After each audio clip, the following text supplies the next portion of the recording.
자, 우리 하나님의 말씀을 보도록 하겠습니다. 하나님의 말씀은 요한복음 15장 26절입니다. 요한복음 15장 26절. 자, 시작.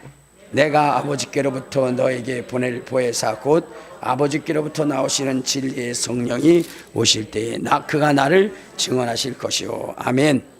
이제 자기 자신을 축복하십시오. 이렇게 축복하십시오. 나는 예수님 때문에 오벳에돔의 복을 받은 사람입니다. 고백하시기 바랍니다. 나는 예수님 때문에 오벳에돔의 복을 받은 사람입니다. 아멘. 하나님의 아들이신 예수 그리스도께서 말씀이 육신이 되어 이 땅에 오셨습니다. 그분께서 이 땅에 오셔서 행하신 일은 참 놀라운 일들이었죠. 안질병이도 일으키고 중풍병자도 일으키고 오병이어의 이적도 일으키고 죽은 자도 살려나게 하는 이러한 기적을 이루셨어요. 그렇기 때문에 주님께서 주의 제자들을 부르셨을 때 그들은 모든 생업을 포기하고 즉시 주님을 따랐습니다. 왜냐하면 주님의 가지신 이 초월적인 능력은 여러분 자기네들의 힘과 지혜로 할 수 없는 것이고 주님과 함께하게 하게 되면 그들의 인생이 확실히 보증받을 수 있기 때문에 그렇기 때문에 주님을 따랐던 것입니다. 그런데 어느 날 우리 주님께서 청천벽력과 같은 그러한 말씀을 하시죠. 그것은 무엇이냐면 그렇게 자기를 따르는 자들을 뒤로 하고 죽고 부활하시고 하늘로 올라가시겠다는 거예요. 그러니까 얼마나 제자들은 충격을 받았겠습니까? 우리 주님도 그것에 대해서 아셨어요. 그래서 성경에 이렇게 말씀하십니다. 자, 요한복음 16장 5절부터 보면 이런 말씀이 있어요. 5절 시작. 지금 내가 나를 보내신 이에게로 가는데 너희 중에 나더러 어디로 가는 자가 문제가 없고 도리어 내가 이 말함으로 너희 마음에 근심이 가득하였다. 그러니까 우리 주님께서는 자기를 목숨 바쳐 따르는 제자들에게 큰 근심의 말을 남겼다는 거예요. 그것은 다른 것이 아니라 예수님께서 하나님 아버지께로 가신다는 거예요. 제자들만 남겨두고. 그러다 보니까 이 제자들은 너무 충격을 받았죠. 근데 말할 수가 없어요. 말하다가는 또 책망을 들을 것 같아서 그래서 아무 말도 못하고 있을 때에 주님께서도 이미 다 아신다는 거예요. 그러나 이것이 걱정할 것이 아니라 오히려 제자들과 또 예수를 믿는 사람들에게 유익한 것이라고 이렇게 말씀을 하십니다. 7절을 한번 봐요. 자, 시작. 그러나 내가 너에게 실상을 말하노니 내가 떠나는 것이 너에게 유익이라. 내가 떠나지 않으면 보혜사가 너희에게로 오시지 아니할 것. 가면 내가 너희를 너희에게로 보내실 것이다. 그러니까 주님이 하늘나라로 가시는 이유는 누구를 보내시기 위함이냐? 바로 보혜사 성령님을 제자들에게 보내기 위해서 그리하셨다는 거예요. 왜 주님께서는 이 보혜사 성령님을 보내시려 하셨을까? 주님이 제자들과 영원히 함께 하시면 되는데 근데 주님께서는 그분은 아버지께로 가시고 그리고 성령을 이 땅에 보내시겠다라고 이렇게 하셨습니다. 왜 그랬을까? 그것은 다른 것이 아니라 바로 유익을 위한 것이네. 주의 제자들뿐만 아니라 예수를 믿는 사람들에게 유익하게 하기 위해서 그리하셨다는 거예요. 어떤 유익이 있길래 그러는가 하면은 자, 예수님은 하나님이시지만 그러나 그분이 육신을 입고 이 땅에 오셨기 때문에 그러기 때문에 뭐냐면 제한적이셨어요. 그러니까 어떤 시냐면 이쪽 공간에 계시면 저쪽에는 없으시고 저쪽에 계시면 이쪽에는 안 계시는 그러니까 예수님이 동시적으로 존재할 수 있는 그러한 분이 아니라는 거예요. 또한 예수님은 육신을 입고 이 땅에 오셨기 때문에 그러기 때문에 어떻게 해요? 이 육신을 초월할 수가 없어요. 그래서 피곤하면 주무셔야 됐고 배고프시면 드셔야 됐던 거예요. 그리고 한 곳에 계시면 다른 곳에는 계실 수 없는 그러한 상황이 되어져 있다는 거예요. 그러니까 여러분들 예수님도 어때요? 피곤하시니까 어떻게 했어요? 고문에서 주무셨다라고 이렇게 이야기를 하시잖아요. 그러니까 주님이 육신을 가지고 계셨기 때문에 그분은 피곤함도 느끼시고 또 때로는 배고픔도 느끼셨던 겁니다. 느끼셨던 거예요.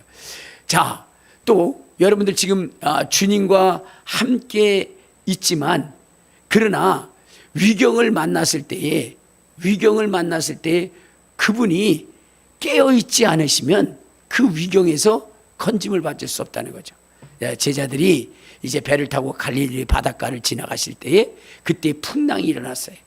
풍랑이 일어났을 때에 배가 뒤집힐 정도로 위험했지만 그러나 전능하신 하나님, 바람과 바다를 잠잠케 할 수 있는 그 주님이 주무시고 계셨기 때문에 제자들은 그 파도에 그 소용돌이 속에 휘말릴 수밖에 없었던 거예요. 그래서 어떻게 돼요? 주님을 깨워서 그래서 그 풍랑을 잠잠케 하는 이러한 일이 생겼다는 거예요. 그러니까 주님이 육신을 입고 계셨기 때문에 많은 제약 조건들이 있었다는 거죠. 그래서 하나님께서는 이 모든 것들을 뭐냐면 어디요? 해소하고 언제 어디서나 우리를 돕고 우리와 함께 하실 수 있는 그 성령님을 보내시기 위해서 예수님이 하늘로 가셨던 것입니다. 하늘로 가셨다는 거예요. 성령님은 영이시기 때문에 동시적으로 거하실 수 있는 분이에요. 동시적으로. 옛날에 그 조용기 목사님이 전도사 시절에 어떤 분을 전도를 했어요. 근데 그분이 열심히 예수를 믿었는데 근데 이분에게는 의문점이 하나 있었던 거예요. 무엇이냐면 하나님은 한 분이시라 그러는데 그 한 분이신 하나님이 모든 사람 속에 거하신다는 거예요. 그러니까 그것이 이해가 안 된 거예요. 이해가. 그렇잖아요. 여러분들도 이해가 됩니까? 하나님은 한 분이신데 그 한 분이신 그분이 모든 사람 속에 동시적으로 존재한다? 그것이 도저히 이해가 안 되는 거예요. 그래서 전도사님한테 물어봤어요. 전도사님, 하나님은 한 분이시라 하는데 어떻게 그분이 동시적으로 모든 사람에게 존재할 수가 있겠습니까? 라고 얘기할 때에 그때 조용기 전사님이 그렇게 얘기를 했어요. 조용기 전사님이 그때 개척을 했을 때는 저 불광동 있는데 거기는 뭐냐면 그때 당시에는 개발이 되지 않아서 이렇게 논으로 되었어요. 다 논밭이었어요. 그런데 그때가 아마 뭐냐면 봄인 것 같아요. 논에 모를 내기 위한 그러한 시점인 것 같아요. 그래서 거기에 다 물을 담아뒀는데 근데 어떻게 되냐면 그 밤에 달이 떠 있는 거예요. 달이 하늘에. 그래서 이야기를 했어요. 뭐냐면 집사님, 달이 하늘에 떠 있죠? 네. 저건 하나죠? 네.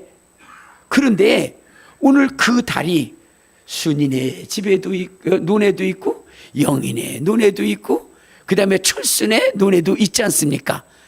달은 하나인데 밑에 있는 논을 보면 다 각자의 논 속에 그 달이 비춰진 것처럼 하나님은 비록 한 분이시지만은 그러나 모든 사람들의 심령 속에 거하실 수 있는 분이 하나님이십니다 라고 이렇게 이야기를 했던 거예요. 그러니까 맞다 하면서 그러면서 그 다음부터는 의문을 가지지 않았다고 합니다. 여러분, 구원자로 오신 예수 그리스도, 저 이스라엘 땅에 오셨던 그 예수 그리스도, 그분이 육신을 입고 오셨기 때문에, 그렇기 때문에 그분은 어디요? 전 세계적으로 모든 사람들 속에 동시적으로 거하실 수 없어요. 그런데 동시적으로 거하실 수 있는 분이 누구냐? 그분이 바로 성령이신 겁니다. 그래서 우리 주님께서는 그분은 하늘나라로 가시고 그리고 정말로 성령을 보내셔서 예수를 믿는 모든 심령들의 사람 속에 거하시기를 원하신 것입니다. 그래서 각자의 형편과 사정에 따라 일어나는 그 모든 일들을 돕고 믿음의 반석에 설 수 있도록 하게 하시기 위해서 성령을 보내신 것입니다. 그러므로 오늘 우리는 어떻게 돼요? 성령을 사모해야 돼요.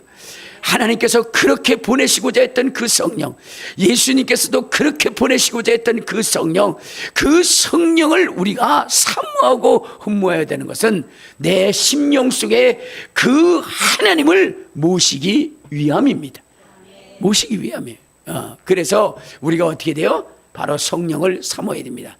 특히나 여러분, 우리가 성령을 더 사모해야 되는 이유는 네 가지의 이유가 있는데 지금 이 순간에 네 가지를 다 설명할 수는 없지만, 그러나 첫째, 무엇이 있느냐? 여러분, 우리가요 신앙생활을 함에 있어서 여러분들 중요한 것을 여러분들이 잊지 말아야 돼요. 그것이 무엇이냐면, 여러분, 우리가 이 세상에 왔다가 떠나갈 때에 우리의 삶을 평가하실, 심판하실 주님이 계시다는 거예요. 그래서 성경에는 뭐라냐면, 한 번 죽는 것은 정한이 있죠, 그 외에는 심판이 있다라고 이렇게 말씀하셨고, 또 예수를 믿는 사람들은 어디에 또 서느냐? 그리스도의 심판대 앞에 서게 되는 거예요.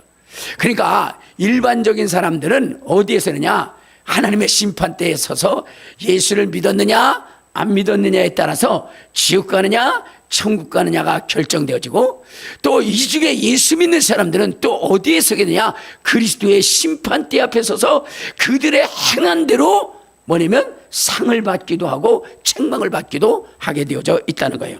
자, 우리 한번 성경 한번 봐요. 히브리서 9장 27절에 보면 그런 말씀이 있어요. 히브리서 9장 27절. 자, 시작. 한 번 죽는 것은 사람에게 정하신 것이요 그 외에는 심판이 있다. 여러분, 우리가 여기서 그냥 왔다가 사라지는 그러한 존재가 아니라, 하나님이 우리를 지으셨기에 하나님의 지으신 목적대로 그 삶을 살지 않으면 하나님이 심판하셔서, 그래서 어떻게 돼요? 멸망으로 이끌어 간다는 거예요.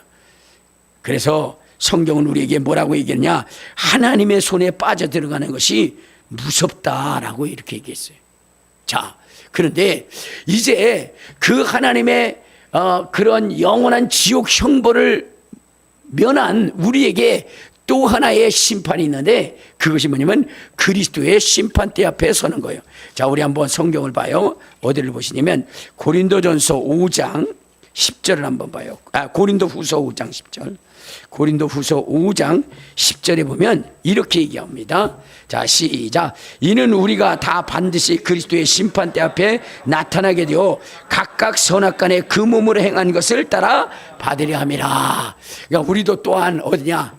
예수를 믿는 사람은 영원한 지옥의 심판은 받지 않지만, 그러나 이제 그리스도의 심판대 앞에서 우리의 행한 대로 각각 선악간에 그 행한 대로 주님이 판단을 하신다는 거예요. 그래서 책망할 자는 책망하시고, 그 다음에 상으로 갚으실 자는 갚는 거예요. 여러분, 성경에 보면은 어떻게 됐어요? 한 달란트를 제대로 감당하지 못한 자는 어떻게 됐다 그랬어요? 책망을 받았죠. 그러나 10달란트를 5달란트를 가지고 5달란트를 남긴 사람은 어떻게 됐어요? 착하고 충성된 종아 주인의 즐거움에 참여할지어다 라고 이렇게 얘기했어요. 여러분, 우리의 죽음 속에서 우리가 어떻게 돼요? 정말로 하나님의 충성된 증인이라는 칭함을 받을 뿐만 아니라, 여러분, 면류관의 소망을 가지고 갈 수 있는 사람이 되어야 되는 거예요. 바울은 그 인생의 마지막 속에서 뭐라 그러냐? 나는 믿음을 지켰다.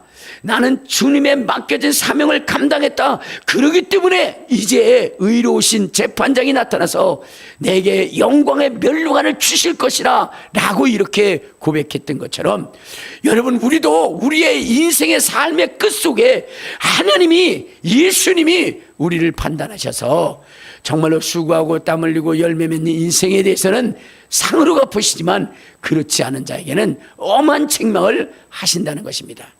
그러면 그 책망의 기준은 무엇일까? 네 가지로 얘기할 수 있는데, 첫째는 뭐냐면 전도예요. 전도. 여러분, 하나님께서는 뭐냐면 내가 정말로 열매를 맺었느냐, 새로운 생명의 열매를 맺었느냐를 우리 주님이 보신다는 거예요. 여러분, 우리 주님이 우리를 기뻐하시고 우리의 삶 속에 개입하셔서 우리에게 놀랍고 귀한 그러한 역사를 하고 우리의 기도를 들어 응답하시는 기준이 무엇이냐? 여러분, 열매예요, 열매. 열매. 자, 여러분, 우리 한번 성경을 봐요. 우리는 하나님의 영광을 위하여 이 세상에 태어난 존재입니다. 그런데 하나님께서 무엇을 통해서 영광을 받으시느냐? 우리 어디를 보시냐면요, 요한복음 15장 우리 8절을 한번 봐요. 요한복음 15장 8절. 자, 시작. 너희가 열매를 많이 맺으면 내 아버지께서 영광을 받으실 것이요 너희는 내 제자가 되리라. 그러니까 주님이 부르시고 세우신 자의 그러한 삶의 기쁨과 소망과 목적이 뭐냐? 그것은 바로 영혼 전도의 열매인 것입니다. 여러분, 하나님은 한 영혼이 돌아오는 것을 너무너무 기뻐하신다는 거예요. 하나님의 기쁨과 자랑은 무엇이냐? 바로 죄인이 주께로 돌아오는 일이요. 그보다 우리 주님이 더 기뻐하시는 일은 없다는 거예요. 우리 한번 어디를 보시냐면요, 자, 누가복음 15장 7절에 보면 이런 말씀이 있어요. 누가복음 15장 7절. 자, 시작. 내가 너에게 이르노니 이와 같이 죄인 한 사람이 회개하면 하늘에서 회개할 것이 없는 의인 99으로 말미암아 기뻐하는 것보다 더하리라. 그러니까 주님은 영혼이 돌아오는 것을 너무너무 기뻐하신다는 거예요. 하늘의 천군 천사보다 한 영혼이 돌아오는 것을 우리 주님은 기뻐하신다는 거예요. 그러니까 여러분, 우리는 이 땅에서 하나님의 기쁨이 되고 하나님의 영광이 되기 위해서는 어떻게 되느냐? 영혼을 주께로 인도해야 되는 거예요. 여러분, 하나님을 기쁘시게 하기 위해서는 우리는 어떻게 되느냐? 영혼을 주께로 인도해야 되는 거예요. 우리 한번 스바냐, 자, 3장 17절에 보면 하나님의 기쁨이 어디 있느냐? 3장 17절. 자, 시작. 너희 하나님 여호와가 너희 가운데 계시니 그는 구원을 베푸실 전능자시라. 그가 너로 말미암아 기쁨을 이기지 못하시며 너를 잠잠히 사랑하시며 너로 말미암아 즐거이 부르시며 기뻐하시리라 하시니라. 그러니까 하나님은 구원자시라는 거예요. 구원의 길을 열어놓으신 분이시라는 거예요. 그런데 그분이 열어놓은 그 길로 죄인들이 와서 구원받는 것을 보면 우리 하나님은 그 기쁨을 이기지 못하죠. 덩실덩실 춤을 추고 행복해 하신다는 거예요. 내가 너로 말미암아 기쁨을 이기지 못하며 너를 잠잠히 사랑하며 너로 말미암아 즐거이 부르며 기뻐하시라. 우리 주님이 콧노래를 부르시고 기뻐하시는 그 이유가 뭐냐? 지옥 갈 수밖에 없는 영혼이 돌아오는 것이라는 거예요. 여러분, 우리 하나님께서 예수 그리스도가 세례를 받으시고 물 위에서 올라오실 때 이는 내 사랑하는 자요 내 기뻐하는 자라고 이렇게 말씀하셨는데, 이유가 뭐냐? 그로 말미암아 죄인이 돌아올 그 구원의 길이 열려졌기 때문에 우리 하나님이 그 예수 그리스도를 그처럼 사랑하시고 또한 예수를 전하는 자들을 주님이 기뻐하시며 또한 주님이 응답하실 때 여러분들이 아무리 기도해도 응답하지 않는다면 그것에 대하여 응답받기를 원하신다면 어떻게 하면 되느냐? 전도하면 되는 거예요. 전도하면. 여러분들, 하나님이 기뻐하실 영혼을 주께로 인도하면 주님이 어떠한 기도의 그 제목이라도 응답해 주시겠다라고 주님이 말씀하신 겁니다. 자, 우리 한번 성경 봐요. 어디를 보시면 요한복음 자 15장 16절에 보면 이렇게 얘기합니다. 요한복음 15장 16절 시작. 너희가 나를 택한 것이 아니오 내가 너희를 택하여 세웠나. 이는 너희가 가서 열매를 맺게 하고 또 너희 열매가 항상 있게 하여 내 이름으로 아버지께 무엇을 구하든지 다 받게 하려 함이라. 그러니까 열매가 풍성한 사람의 그 기도는 어떠한 기도라도 주님이 다 들어주신다는 거예요. 이건 제가 얘기한 것이 아니라 주님이 말씀하신 거예요. 그러니까 여러분, 우리가 살아가면서 뭐 해야 돼요? 전도를 해야 돼요. 전도. 근데 전도가 쉬워요? 어려워요? 어려워요. 전도하면요, 아이고 얼마나 기다렸는지 모른다고, 난 진짜 교회 가고 싶어 죽을 뻔했는데 이제 왔냐고 그렇게 환영하는 사람 한 사람도 없어요. 한 사람도 없어요. 그렇게 친했던 사람도 보여? 전도하러 가면요, 뭐라 그래요? 넌 그렇게 할 일이 없냐? 그렇게 할 일이 없으면 집에 가서 잠이나 자라. 왜 이렇게 쓸데없는 짓을 하냐? 그러면서 핍박하고 멸시하고 그래요. 여러분, 우리가 전도하려고 굳게 먹고 누구네 집에 찾아가잖아요. 그렇죠? 오늘은 영희 엄마를 전도를 해야 돼. 나는 전도를 해야 돼. 그리고 나서는 그렇게 마음을 굳게 먹고 그 집에 가서 초인종을 누르는 순간 뭐요? 가슴이 덜덜덜덜해요. 그래가지고 띵동 해가지고 영희 엄마가 누구요? 나 순이 엄마요. 왜 왔대? 그러면 딱 문 열고 들어가서 영희 엄마 예수를 믿어야 돼. 그래야 되는데 딱 들어가서 그 엄마를 보는 순간 뭐요? 굳어져. 이거 전도했다가 괜히 망신당하지는 않을까? 그래가지고 가만히 있으면 영희 엄마가 그래요. 순이 엄마 왜 무슨 목적으로 왔어? 빨리 얘기해봐. 그러면 아니 우리 부엌칼이 말이 안 들어가서 그런데 이제 부엌칼이 있는지 좀 빌려줘. 그래가지고 그거 가지고 빌려가지고 제대로 자기가 하고 싶은 이야기를 제대로 하지 못하고 간다 이 말이야. 전도가 그렇게 힘든 거예요. 전도가 힘든 거예요. 환영하지를 않아. 자, 그래서 우리 하나님께서 그것을 너무너무 잘 아는 하나님께서 우리의 능력과 권능으로는 할 수 없기에 누구를 보내주시기로 했느냐? 성령을 보내주시기로 했어요. 성령을 통하면 어떻게 돼요? 전도가 너무너무 잘 될 수 있는 거예요. 전도가. 여러분 보세요. 자, 어디를 보시냐면 자, 사도행전 8장이에요. 사도행전 8장 우리 1절을 보면 이런 말씀이 있어요. 자, 시작. 사울은 그가 죽임당함을 마땅히 여기더라. 그날에 예루살렘에 있는 교회에 큰 박해가 있어 사도 외에는 다 유대와 사마리아 모든 땅으로 흩어지나. 지금 뭐냐면 이 예루살렘에 예수를 믿는 제자들로 인해서 큰 소동이 일어난 거예요.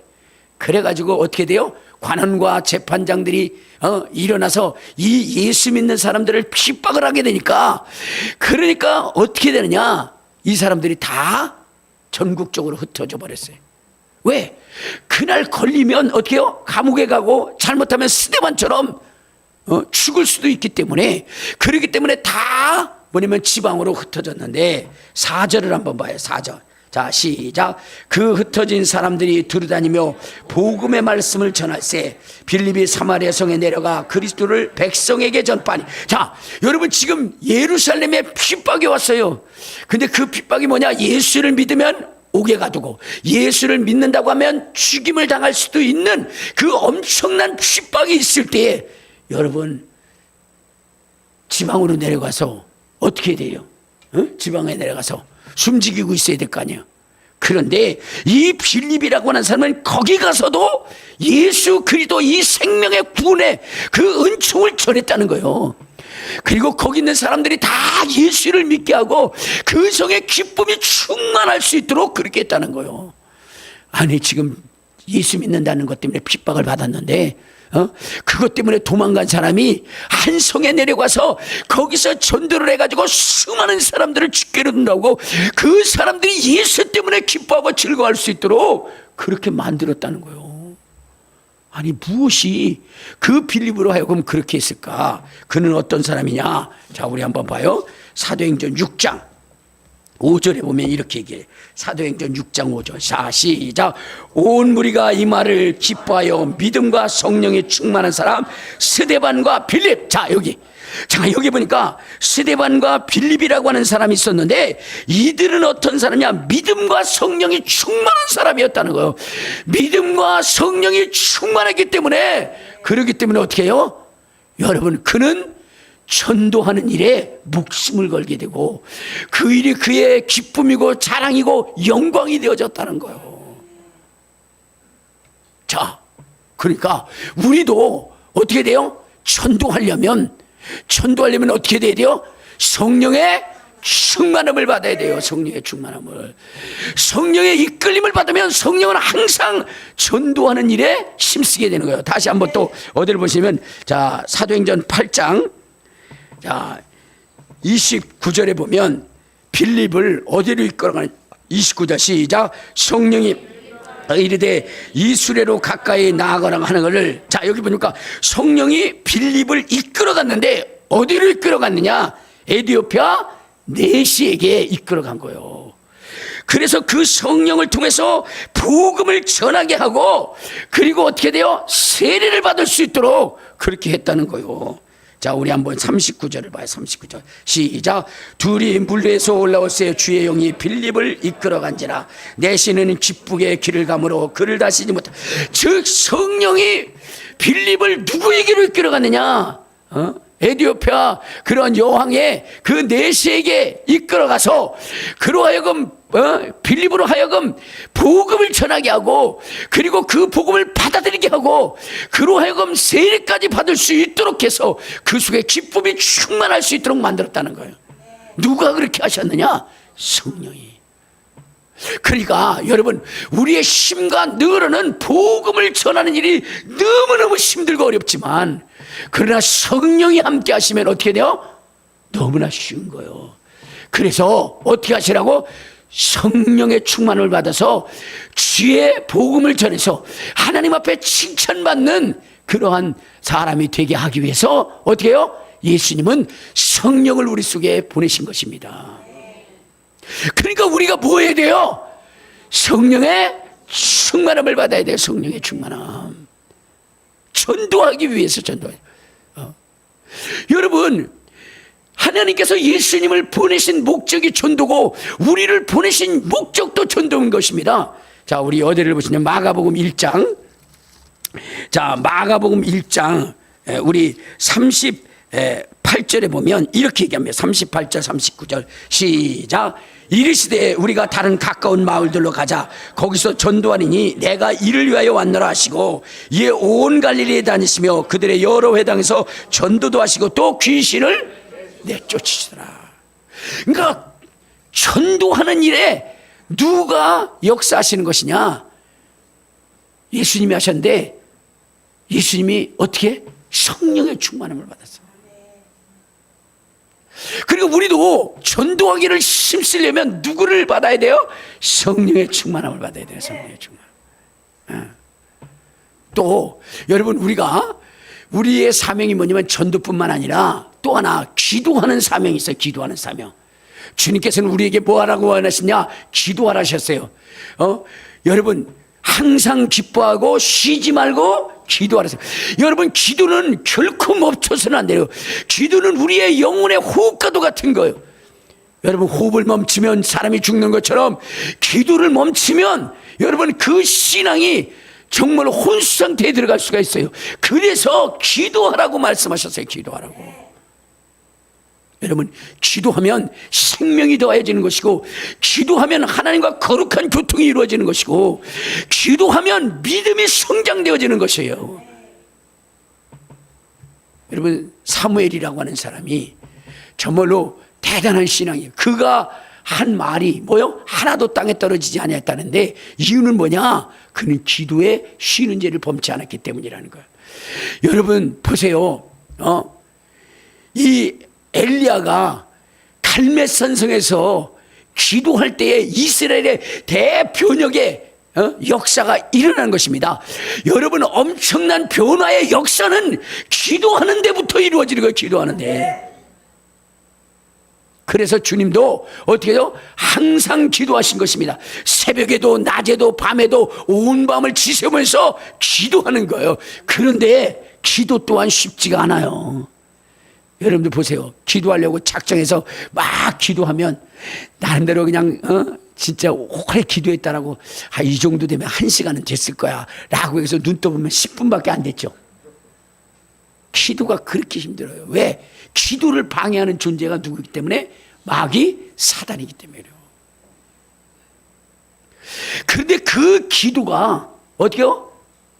정말로 기쁘고 즐겁고 짧게만 느껴지고 그렇게 하시는 분이 누구죠? 성령님. 그래서 어떤 사람이 정말로 기도하는데 너무너무 힘들었는데, 그랬는데 성령을 받고 나서, 수요 예배 때 성령을 받고 나서 기도하기 시작했는데, 눈 떠보니까 어떻게 돼요? 사람들은 다 가고 이미 뭐요? 한밤중이 들어서 새벽 기도할 시간이 됐더라. 이렇게 얘기하는 것들 많이 들었죠. 왜? 성령이 임하시니까 기도가 즐거운 거예요. 또 때로는 여러분 그런 것뿐만 아니라 또 기도를 사명감을 가지고 해야 할 때도 있어요. 그런데 여러분 그때도 하나님이 역사하시는 거예요. 저도 기도가 너무너무 중요하기 때문에, 그러기 때문에 정말로 새벽부터 밤 늦은 시간까지 기도해야 되겠다 하고 막 기도를 합니다. 막 부르짖어 기도합니다. 그런데 여러분 기도가 항상 즐겁지만은 않아요. 기도하다 보면 어떻게 해요? 피곤하기도 합니다. 피곤하기도 해요. 그리고 기도하다 보면 어느 때는 내가 정한 시간에 어때요? 못 미쳐서 집에 들어가고 싶을 때도 있어요. 집에 들어가고. 제가 참 진짜 이 마귀 사탄 귀신들과 싸우면서 참 이 귀신들은 진짜 우리를 이렇게 괴롭히고 실망시키는구나.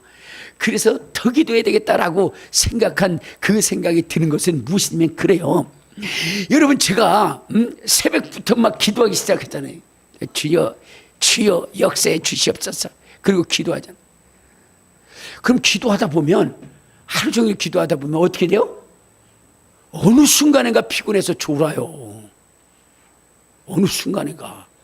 여러분들도 하루 종일 기도해 보세요. 어딘데냐 피곤해서 졸아요. 그러면 어떻게 돼야 돼요? 졸면 하나님도 좀 나를 지켜주셔서 보호해 주시면 괜찮은데, 그 조는 그 순간, 그동안 열심히 했어요 내가. 그다가 조는 그 순간에 우리 권사님이 와가지고 목사님 기도 좀 해주세요 이래요. 아니 내가 열심히 기도할 때 와가지고 목사님 기도해 주세요. 그럼 내가 얼마나 기분이 좋겠어요. 그렇죠? 내가 졸고 있을 때 와가지고 왜 그놈의 귀신을 왜 이렇게 그 상황을 잘 알고 있는지 너무너무 막 괴로워요. 괴로워. 귀신은 그렇게 당해요 기도를. 그런데 그것을 초월하고 뛰어넘어서 기도할 수 있도록 만드시는 분이 누구냐? 바로 성령님이 성령님. 제가 목요일 날 우리 장로님 장례가 있어서, 그래서 그 장례를 마치고 이제 뭐냐면은 교회에 또 치유 집회에 왔어요.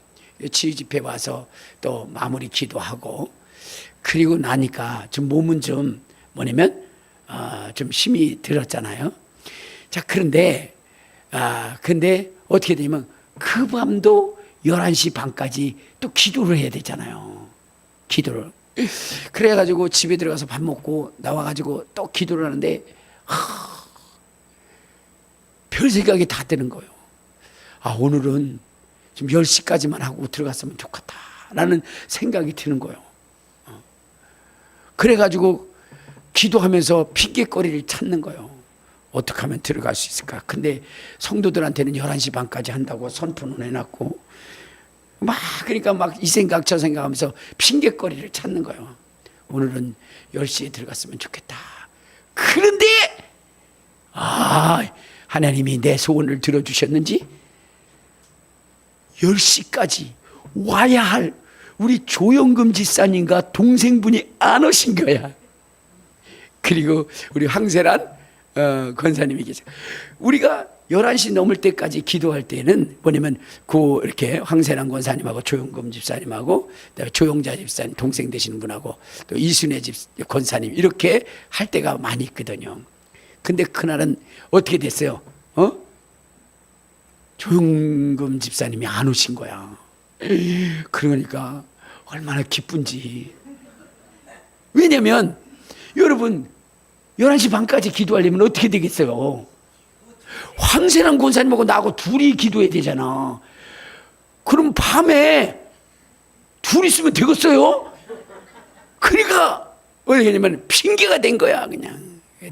이제 10시가 딱 되는데도 안 오시니까 다 일어나서 이제 집에 가는 거야. 그러니까 너무 좋은 거야. 막 할렐루야. 그러면서 권사님, 황권사님 오늘 기도 어떻게 돼? 권사님 오늘은 가야 돼. 안 와서 다 목사님, 저 권사님하고 나하고 둘이만 할 수는 없잖아. 야 이러고 나서 막 그래 기분 좋아가지고 막 하고 다 보내고 이제 가려고 그랬더니 다 보내고 가는 그 순간에 조영금 집사님이 올라오더라고요. 그러니 또 그냥 보내드릴 수 없잖아. 그러니까 어떻게 해요? 다시 와가지고 그냥 앉아서 기도했지 뭐. 여러분 주님은 어떻게 돼요? 어떻게 해서라도 기도시키시는 거야. 성령이 내 안에 계시니까 여러분 힘들더라도 기도를 시키는 거야. 왜? 기도가 필요하니까. 그리고 나로 하여금 결단하게 하는 거야. 내가 다시는 그런 마음을 먹지 않게, 다시는 아무리 힘들고 어려워도 내가 그 시간만큼은 지켜서 하리라. 갈등하지 아니하리라. 성령께서 그런 결단을 하시도록 하더라고요. 자, 여러분 기도가 힘들어요. 그러나 기도 위에는 역사가 일어날 수 없거든요. 그래서 반드시 우리는 예수 믿는 사람들은 기도해야 돼요. 기도해야 돼요. 그런데 그 힘든 기도를 감당하게 하시는 분이 누구냐? 그분이 바로 성령님이에요. 방언으로, 그리고 주님의 뜻대로, 주님의 마음대로, 주님의 뜻대로 기도하시게 하신 이가 누구냐? 바로 그분이 성령이시죠. 자, 우리 한번 어디를 보시냐면, 자, 로마서 8장. 자, 로마서 8장. 자, 우리 26절에 보면, 자, 시작. 이와 같이 성령도 우리의 연약함을 도우시나니 우리는 마땅히 기도할 바를 알지 못하나 오직 성령이 말할 수 없는 탄식으로 우리를 위하여 신이 간구하시니라. 그러니까 여러분 우리는 연약해요. 나약해요. 그래서 포기하려고 합니다. 그래도 그 속에서 성령께서 강력하게 우리를 위해서 기도해 주시고 우리에게 힘을 주셔서 우리로 하여금 기도하게 하신다는 거예요. 그래서 우리가 성령을 받아야 되는 거예요. 여러분 하루 종일 말해보세요. 그 말 만들려면 얼마나 힘든지 몰라요. 그런데 성령을 받고 방언으로 말하면요 얼마나 또 쉬운지 몰라요. 그래서 여러분 우리가 기도는 우리의 사명입니다. 반드시 해야 할 것이에요. 그런데 힘듭니다. 어렵습니다. 이때에 그 기도를 멈추지 않게 하시는 이가 누구냐? 그분이 바로 성령님이시라. 그래서 성령의 충만함을 받아야 되는 거예요. 또 하나는 여러분 우리가 성령을 받아야 하는 이유는 무엇이냐면요, 무엇 때문이야? 시기 질투 때문에 그래요. 시기 질투 때문에. 여러분 우리가 예수를 믿으면서 우리는 어떤 사람이 되어야 되느냐? 우리를 박해하는 자들을 어떻게 해야 돼요? 그들을 축복할 수 있어야 돼요. 박해하는 자. 우리 한번 어디를 보시냐면요, 로마서 자 12장 14절을 보면, 14절 15절을 보면 이런 말씀이 있어요. 로마서 12장 14절 15절 시작. 너희를 박해하는 자들을 위하여 축복하라. 축복하고 저주하지 말라. 즐거워하는 자들과 함께 즐거워하고 우는 자들과 함께 울라. 그래서 그러니까 주님은 박해하는 자, 핍박하는 자들을 저주하지 않고 그를 축복해야 되는 것이 우리 예수를 믿는 사람의 모습이고, 그리고 즐거워하는 자들과 함께 즐거워하고 우는 자들과 함께 울 수 있는 그러한 사람이 기독교인이어야 된다는 거예요. 그런데 여러분들 그렇습니까? 핍박하는 사람들, 여러분들을 막 핍박하고 그러면 아이고 하나님의 복으로 충만하세요. 내가 눈물로 기도했고요. 당신은 막 그냥 하는 일마다 복을 받아야 되고 자손들도 잘 돼야 되고 그러나요? 할렐루야. 하나님의 말씀대로 사는 사람이에요. 그런데 대부분 핍박을 하면 뭐라 그래요? 그래, 네가 불맛을 보지 못해서 그래. 너 이랬지? 지옥 가봐. 너 지옥이나 가라. 이렇게 우리가 저주할 수 있다는 거예요. 근데 주님은 그러면 안 된다는 거예요. 그리고 또 여러분들 우리는 뭐냐? 즐거워하는 자들과 함께 즐거워해야 돼요. 이게 무슨 얘기예요? 남이 성공을 했어요. 기뻐해. 그가 기뻐 날뛰면 여러분들은 뭐 어떻게 되죠? 같이 기뻐해 줘야 돼요. 근데 여러분들 같이 기뻐해 주나요? 아유, 저 인간은 뭐가 돼? 어떻게 돼서 저렇게 뭐요? 저렇게 복을 받는데 하나님 그러실 수 있어요. 그리고 막 그를 긋고 핍박하고 물어뜯고 시기하고 질투하고 있잖아요. 여러분들 참 참 제가 참 이해가 안 되는 게 그런 거예요. 제가 가끔 가다가 이 강단에서 누구를 이렇게 칭찬을 한다. 그러면 여러분들은 어떻게 돼야 돼요? 그리스도인으로서 와 칭찬하면 와 정말로 저 사람 좋겠다. 아유 나도 저런 사람이 돼야지. 그리고 도전하고자 하는 마음을 갖는 게 아니라 목사님은 저 사람만 좋아해. 내가 했을 때는 어떻게 돼요? 내가 했을 때는 말이요 그거 잊어먹고 누가 했을 때는 그렇게 기억하고 저렇게 얘기를 해. 그러면서 시기하고 질투하고 나를 이상한 사람으로 해.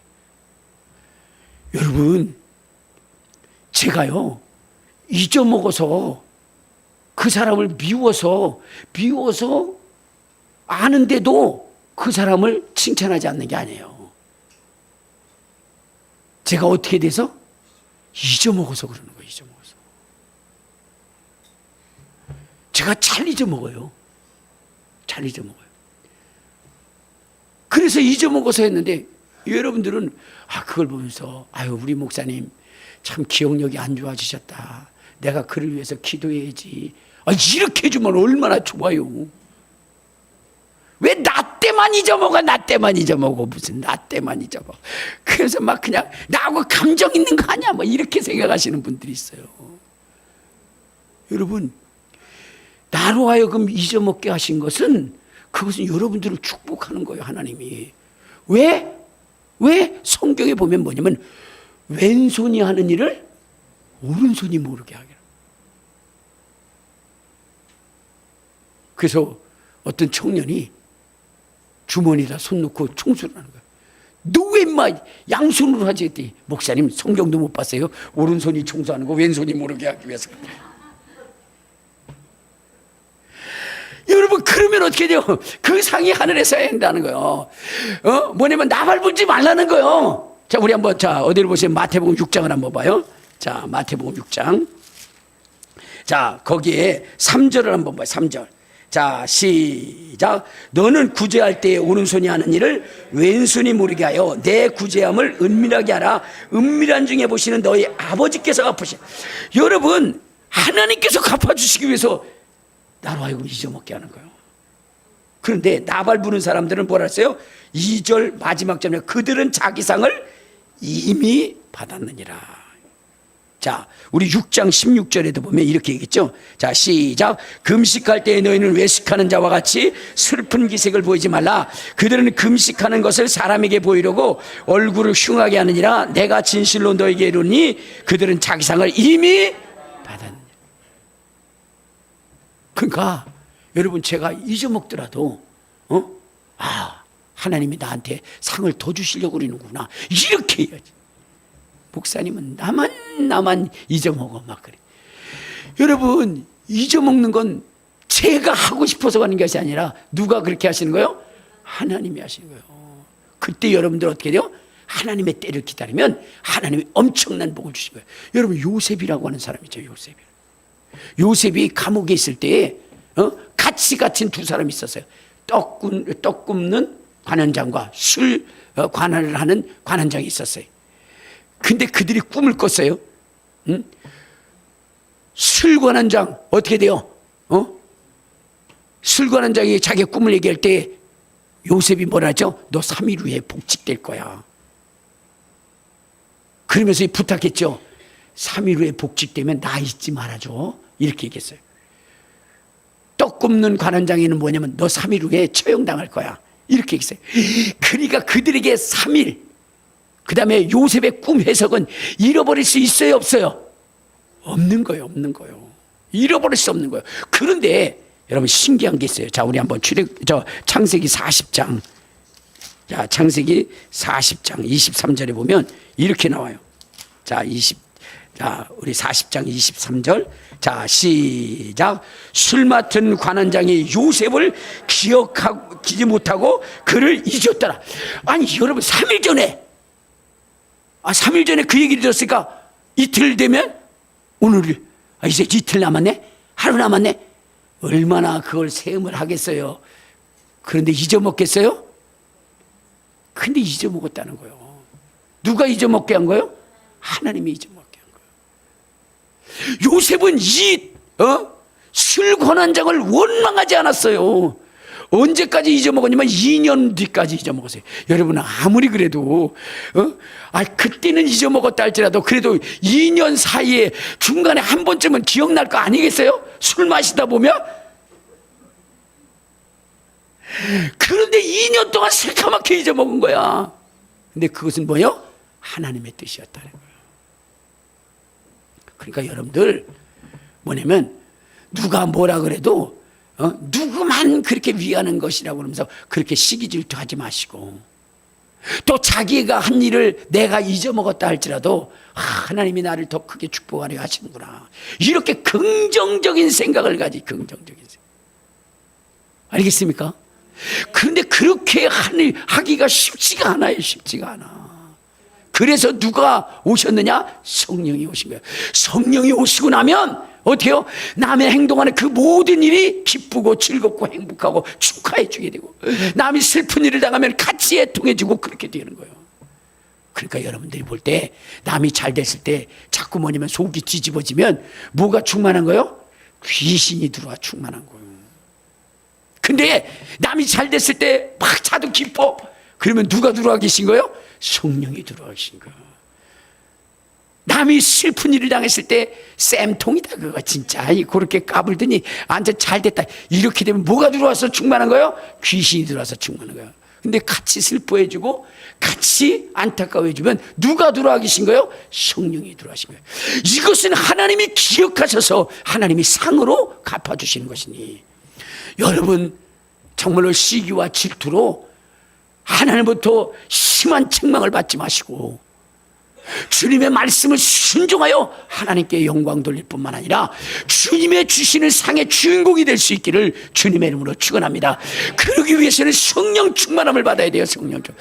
전도하기 위해서 성령 충만해야 되고, 기도하기 위해서 성령 충만해야 되고, 여러분 주님의 말씀대로 남을 소중히 여기고 그와 함께 기뻐하고 즐거워하기 위해서 성령 충만함을 받아야 되는 거예요. 그래야 상급의 주인공이 되기 때문입니다. 오늘 이 순간 기도할 때에 주님, 나로 하여금 성령 충만한 자가 되게 해달라고 우리 주여 한번 부르고 통성으로 기도하시겠습니다.